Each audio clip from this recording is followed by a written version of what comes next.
It's been almost exactly 10 years ago that you had a kidney transplant.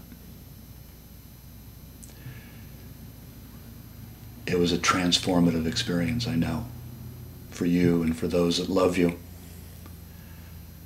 And in those 10 years, the challenges, the physical challenges, the medication challenges, the psychological and spiritual challenges,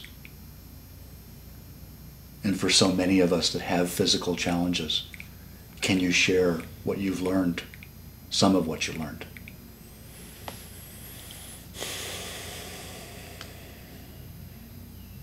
I think the most important thing that first comes to me is that when I have been, and still at times I still am encountering, physical and emotional states that can't be changed, and I can't access certain qualities that I most love, like inspiration or peace or compassion, because I'm struggling with feeling irritable or I haven't slept well.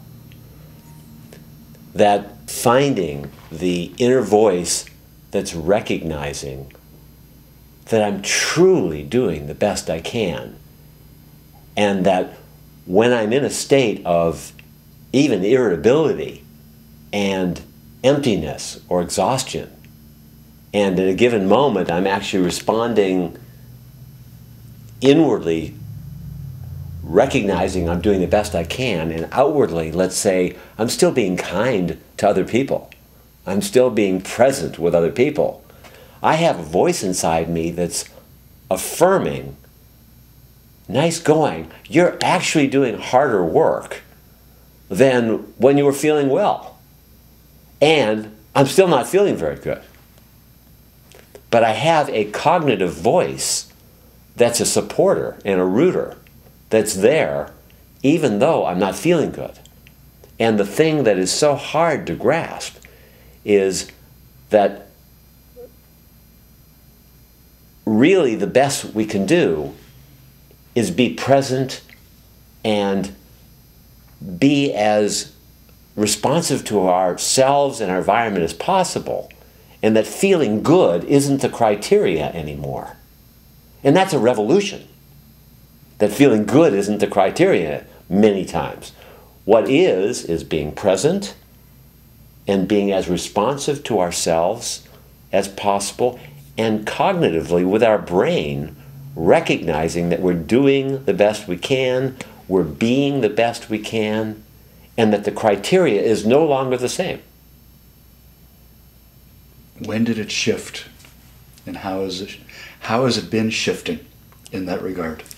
Well, for the first 5 years, I was basically in an empty, somewhat agitated, tired void with a lot of depressive features in there. And so I was saying these things to myself on an ongoing basis, and it wasn't reaching a place of feeling good. And it was just that significant where I would say 90-some-odd% of the time, even though I was saying the right things to myself, the good things, the supportive things, the feeling state wasn't changing.